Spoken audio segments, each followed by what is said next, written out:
Magandang umaga sa lahat. Nabuo ang programang ito para mas ma-enhance pa natin, makatulong tayo sa mas marami na mga taong na-inspire sa atin, naghahangad din po na mabago ang buhay nila. So, sinusundan nila kung ano po yung mga yapak na ginawa natin. So, binuo natin ang programang ito dahil alam natin na maraming mga tao na nag-aabang, na nangangailangan ng tulong, especially sa mga training, especially sa mga inspirasyon, especially sa mga motivation, na sinusubaybayan talaga tayo. Ito na po ang Gabibes program para sa inyong lahat at sana ay makasama namin kayo sa lahat pa ng mga episode na gagawin po natin.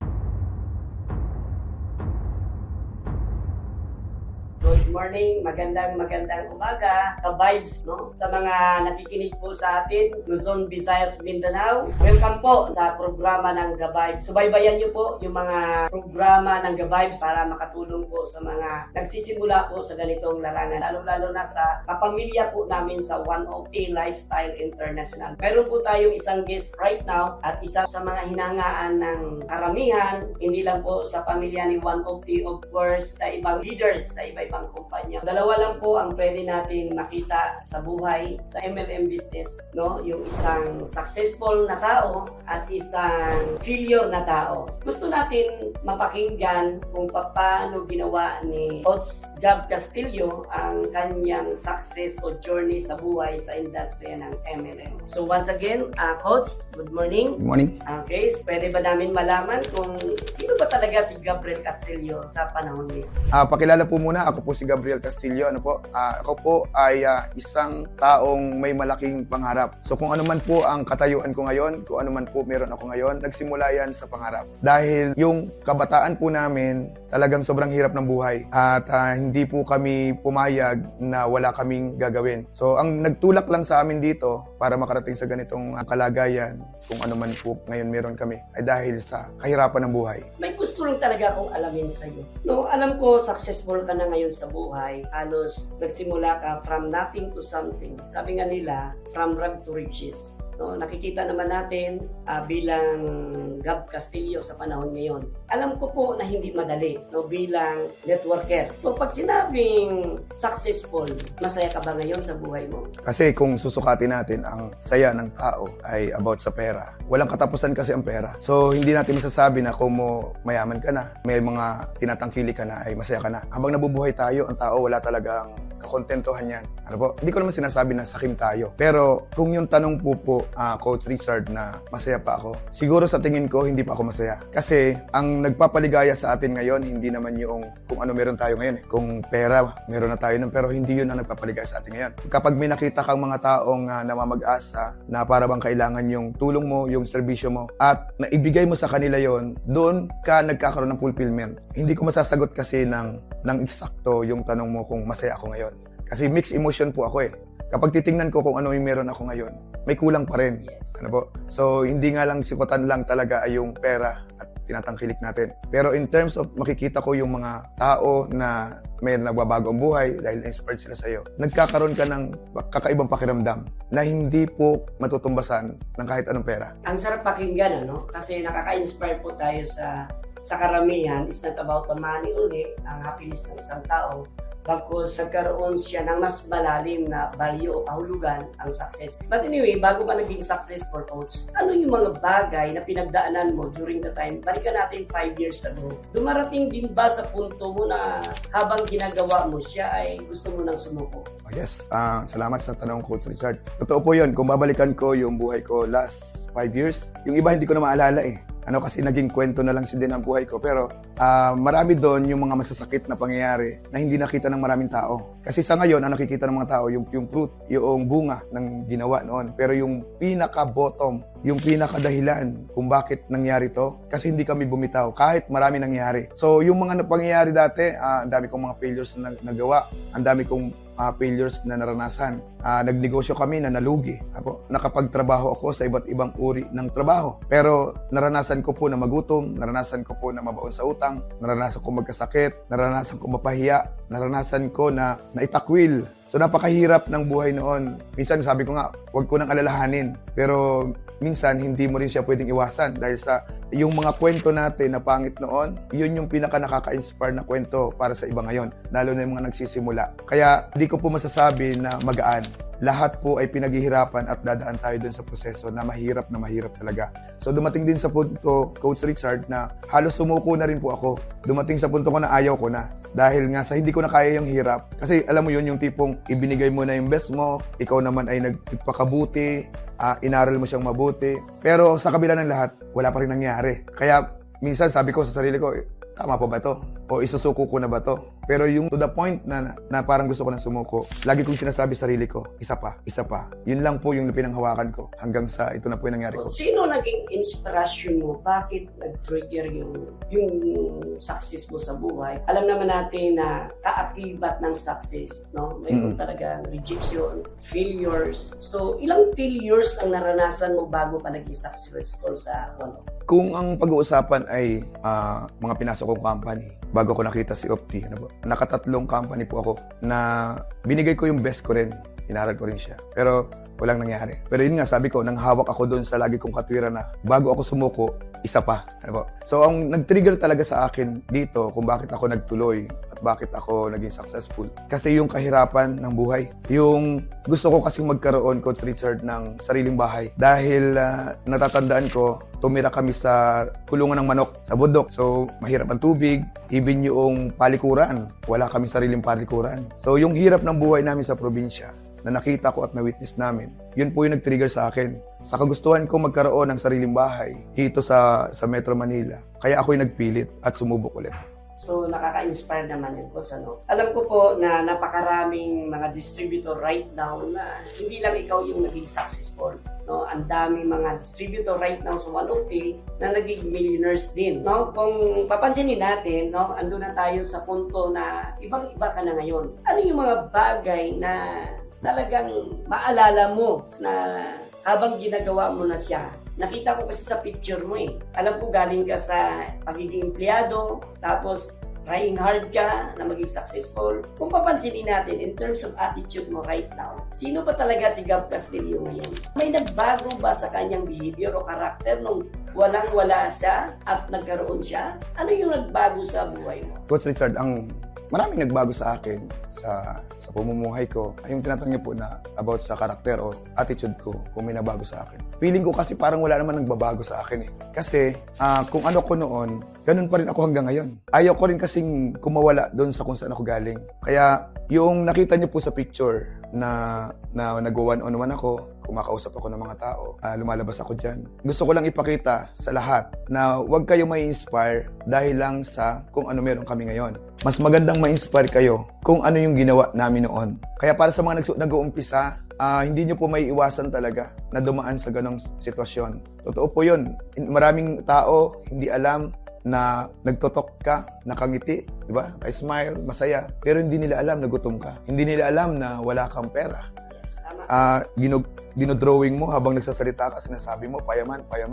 Pero ang totoo, walang laman ang bulsa mo. Yung mga time na yon na nasa proseso ka pa lang, pilit mong itinatago yon. Kailangan makita nyo po yon, yung mga nangyaring yon. Kasi para hindi kayo maawa sa sarili nyo na lalo sa mga bago, na baka isipin nila na mahirap pala. Totoo yun kasi even kami mahirapan. Baka kasi ma-hide yun baka hindi nyo makita. Kahit ngayon naman pwede ko pa rin siyang gawin. Kumakausap pa rin ako ng tao. Nagwa-one-on-one pa rin ako. Hindi pa rin ako tumitigil sa kapag-kausap sa tao. Ibig sabihin, walang nagbago. Kahit ano ang sitwasyon natin ngayon, kahit ito nakalagay natin ngayon, wala pa rin pong nagbago. Pagdating sa trabaho pa rin po tayo. In this moment in time, kung papansinin natin, no? So, how many years na po si One OK? Running for 7 years na po siya. Sa 7 years na yan, so ilang tao na po yung tinulungan nyo na nagbago din ang kanilang buhay? Ang mabibilang ko lang sa kamay ko, sa daliri ko, ay yung mga taong direkta na-invite ko dito.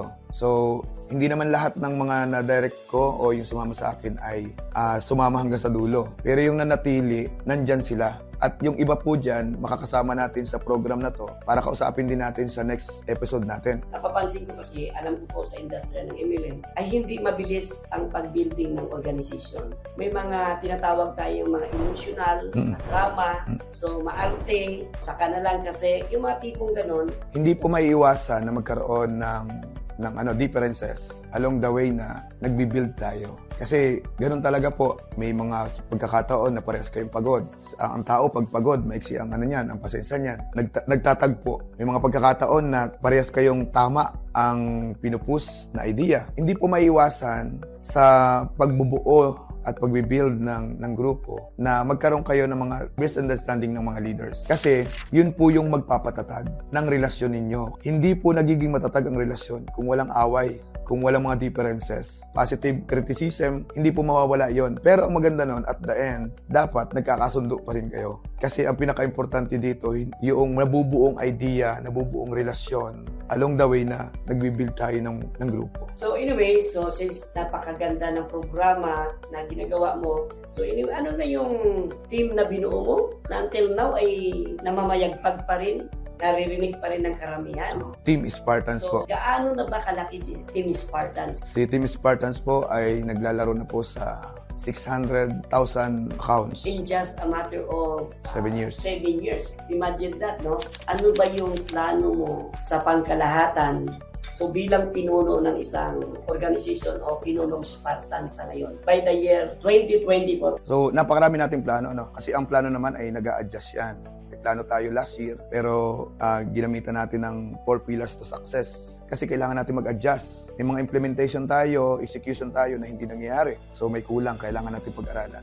Susundan lang din natin yung mga roadmap na nabuo natin noon pa. At doon naman tayo naka-align. So ngayon po, meron lang ngayong adjustment. Kailangan lang din nating i-catch yung trends. Ano po? So ito po, itong ginagawa natin na program na to, podcast to na online. Marami din po kasi nagre-request na mga leaders natin na sa malalayong lugar na hindi po natin naaabot. Kaya napaka-importante po na ito ay gawin natin kasi malawak ang range nito. So sa pamamagitan nito, maaabot natin ng programang ito, maaabot natin yung ibang mga leaders na malalayo at hindi natin nakakasama offline.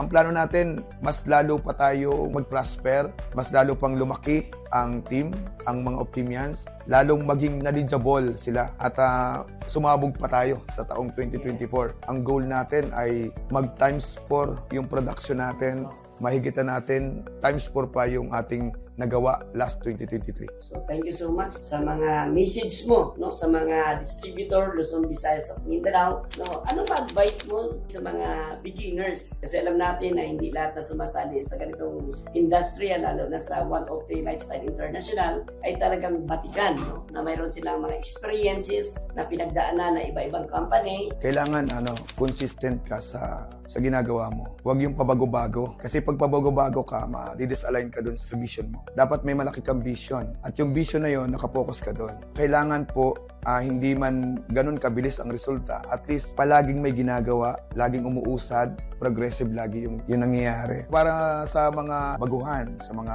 new blood, kahit mga dati ng mga network marketer na pumapasok kay Opti, pero baguhan kay Opti ngayon. Unang lagi namin po sinasabi, i-adapt niyo po yung culture na meron kay Opti. Kasi yan yung sinimulan. Yan yung mga ninunong mga kasanayan at kaugalian.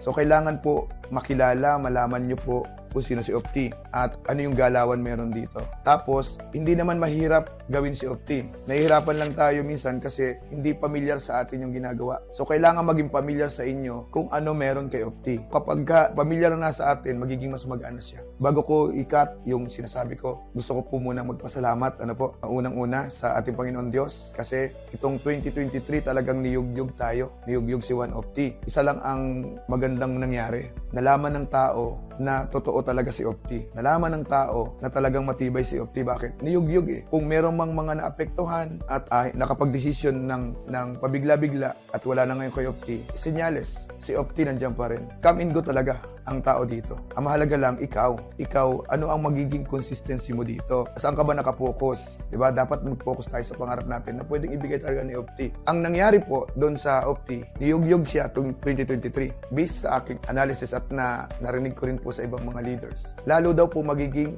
matibay si Opti next 2024. Alam niyo kung bakit? Kasi nga po, maraming nagsasabi na babagsak si Opti, hindi nila napatunayan. Kaya yung mga nag-aalinlangan na alis kay Opti next year, hindi na aalis. Bakit? Napatunayan din nila na talagang totoo pala na matibay si Opti. Kaya yung iba po na mga papasok kay Opti, gusto namin, i-adapt niyo po yung culture na meron dito. Kasi si Opti, i-design yan para tayo ay maging successful. Yung pangarap natin, makuha natin dito. Salamat po sa ating mahal na chairman kasi sobrang hanga po kami sa leadership mo. Napakatatag ng leadership niyo po. At salamat po sa pag-provide mo ng ganitong magandang opportunity na nakikinabang hindi lang po kami, nakikinabang ang mga kababayan natin Pilipino, pati nasa ibang bansa. Worldwide na po ang range ng ginagawa natin kay Opti. Salamat din po sa mga leaders, sa inyo po, sa lahat po ng mga kasama natin na patuloy na nagtitiwala. Guys, ano man ang mangyari, mamahalin natin kung ano yung opportunity na meron tayo ngayon at ingatan natin. Tama. Anyway, Coach, sa totoo lang, Coach, no, habang nagsasalita ka, nakaka-touch kasi, no? Kasi yung tao ito is from nothing to something.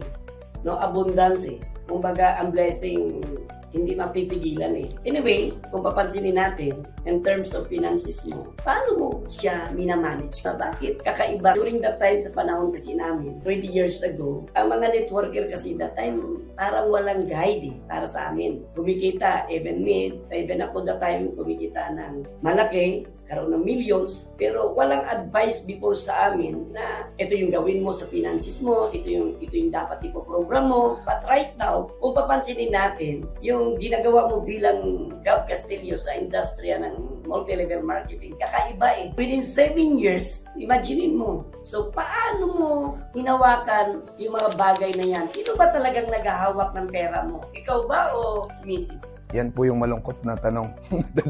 Di joke lang.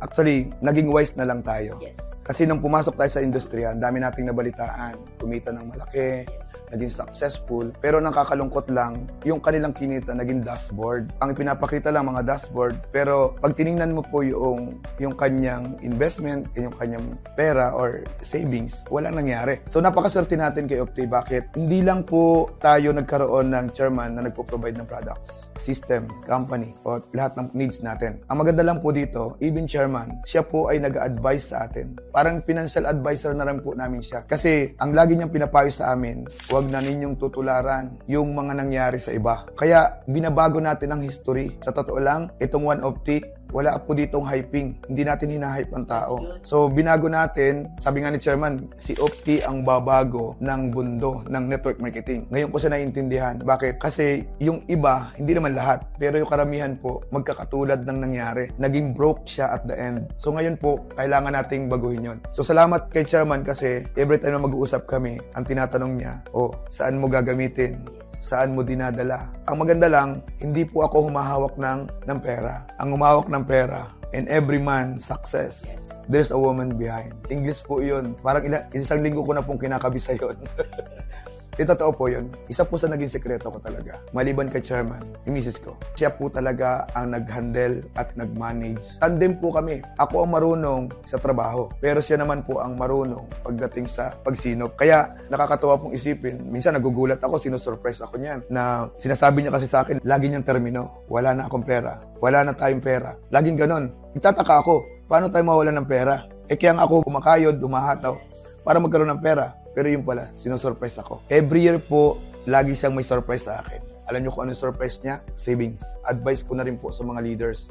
Ang partner po natin, blessing sa atin yan. Pagtiwalaan. Dapat kayong sa isa't isa, may trust kayo sa isa't isa in terms of money. Mahihirapan kasi tayo kapag wala tayong tiwala sa isa't isa. Asawa mo yan, pagtiwalaan mo yan. Kaya yung success ko, hindi ko siya pwedeng i-claim na dahil lang magaling ako, dahil lang masipag ako. Hindi po. Kasi kung naging waldas din po ang misis ko, wala rin po akong ganito. Kaya ito po ay advice ko rin po sa mga leaders na kung ano po yung nangyari sa amin, sundan nyo lang po. Isa po yung misis natin sa pwede pong magbigay ng success natin. So, guys, sa totoo lang, napaka-inspiring na ginawa ni Coach Gab para sa akin, at sa lahat po na nakikinig Luzon, Visayas, Mindanao. Hindi lang po nagtatapos dito, no? Marami pa pong pwedeng gawin, marami pa pong advice si Gabibes tuloy-tuloy hanggat may 1 OP, may ga-vibes po tayo. Siguro mayroon ka pang huling message, Coach, sa Opo. pangkalahatan.